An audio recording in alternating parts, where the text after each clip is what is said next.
Salam alaikum wa rahmatullahi wa barakatuh.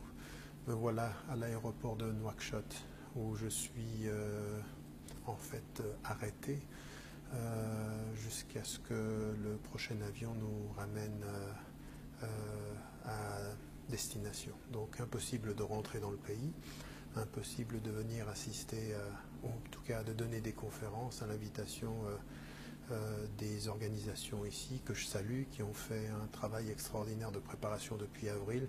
C'est uniquement hier, pendant la journée, que le gouvernement s'est manifesté pour m'interdire l'entrée dans le pays, et il y a eu des informations contradictoires. Au bout du compte, voilà où nous en sommes maintenant, à l'aéroport,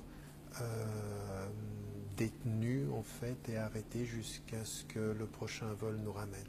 Alors j'aurais simplement voulu dire une chose à l'endroit de toutes ces jeunes et moins jeunes Mauritaniennes et Mauritaniens qui ne sont pas représentés par leur gouvernement. Je ne pense pas que cela soit le cas, et je sais que le soutien est très très important. Je l'ai vu depuis mon arrivée, même ici, avec des personnes qui ont été extrêmement joviales, extrêmement sympathiques à l'inverse en fait de la décision du gouvernement. Il semblerait que la décision vienne directement de la présidence. Alors on me dit, et on essaye d'expliquer en l'occurrence, que ceci viendrait de l'influence et de la pression française, même saoudienne en l'occurrence, et qui aurait fait pression sur le gouvernement, voire peut-être même les affiliations de sympathie avec l'Égypte, le gouvernement dictatorial.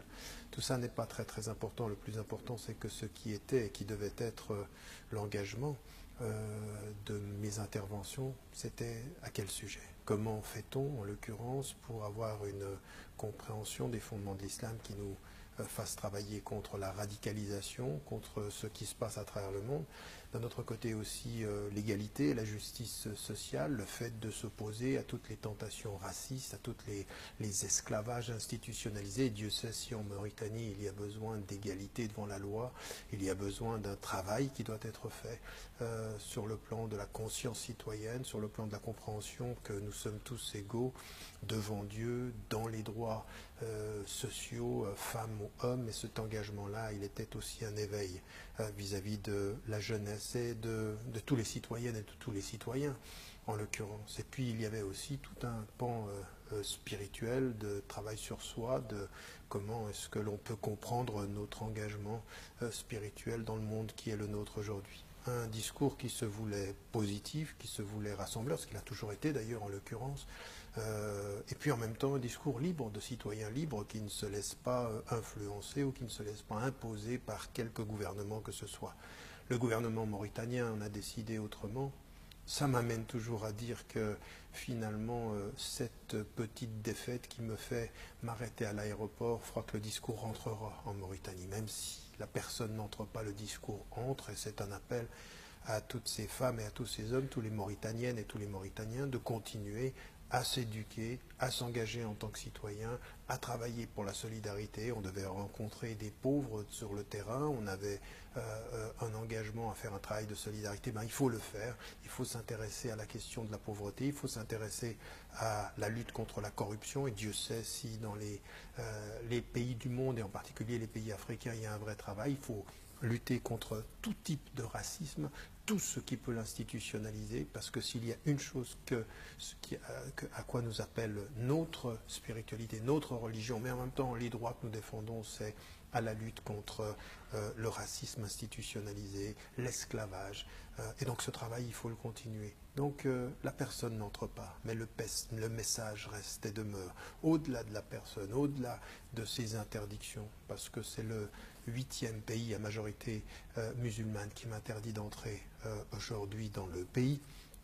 C'est quand même absolument incroyable, la République islamique, dit-on, qui n'a d'islamique que le qualificatif, mais pas les principes, pas l'ouverture, pas la liberté. S'il y a quelque chose aujourd'hui, et en l'occurrence, s'il y a quelque chose à faire contre toutes les tentations radicales, la violence extrémiste, contre tout ce qui se passe dans le monde, mais qu'est-ce que c'est? C'est aujourd'hui plus de liberté, c'est aujourd'hui plus de débat critique, c'est aujourd'hui plus de dialogue social et de réalité d'ouverture. Regardez ce qui se passe au moment où je vous parle, une tentative de coup d'État en Turquie qui a échoué, et on sait les dérives qui pourraient, à la suite de cela, mais déjà avant ce coup d'État avorté, eh bien, être l'autoritarisme. Eh bien, qu'est-ce qu'il faut? Plus de dialogue social, plus d'ouverture, plus de respect des principes qui nous amènent au gouvernement, mais aussi des principes qui nous y font rester dans la transparence démocratique et le respect des libertés. Donc, à moi qui critique beaucoup, en l'occurrence, ce qui peut se passer en Occident par rapport à la liberté d'expression, par rapport au fait que dans un pays ami de la Mauritanie, la France, il n'y a pas possibilité de s'exprimer librement, et bien dans les sociétés majoritairement musulmanes, il faut qu'on balaye devant notre porte. Voilà ce qui se passe. On ne vous y accueille pas, et quand 1 million, 2 millions, 3 millions de Mauritaniens m'appellent leurs frères, eh bien le gouvernement m'appelle le dissident ou le rebelle ou l'exclu, celui qu'on ne veut pas entendre. Eh bien, on pourra empêcher la personne d'entrer. On ne pourra pas empêcher le message d'être entendu et de faire en sorte aujourd'hui qu'avec des hommes et avec des femmes, on continue ce combat-là. Donc mes salutations à toutes. Je sais qu'il y avait 2000 personnes qui étaient attendues à la première conférence demain et la même chose après-demain. Eh bien, ça n'est rien. Ici, sur le réseau social, on peut dépasser ce chiffre, on peut dépasser ce nombre. Ce qui est le plus important, c'est que nous continuons dans la relation de cœur, dans la relation d'intelligence, à porter ce message de liberté et de libération, à porter ce message de spiritualité et d'approfondissement, à porter ce message de la connaissance contre toutes les ignorances, contre toutes les dictatures, contre toutes les corruptions, contre tous les esclavagismes. Ça, c'est notre parole, ça, c'est notre combat. Que Dieu nous aide dans cette approche et que nous restions, nous, des êtres dignes. À ceux qui ont voulu indignement m'empêcher de rentrer, je réponds avec ce verset qui est que et quand des ignorants les interpellent, ils disent paix. Alors, paix, assalamu alaykum wa rahmatullahi wa barakatuh, que la paix de Dieu soit sur vous. C'est cette paix-là qui est l'objectif final. Et pour que la paix soit, nous serons debout pour la justice, nous serons debout pour la solidarité et nous serons debout pour la liberté. Assalamu alaykum wa rahmatullahi wa barakatuh.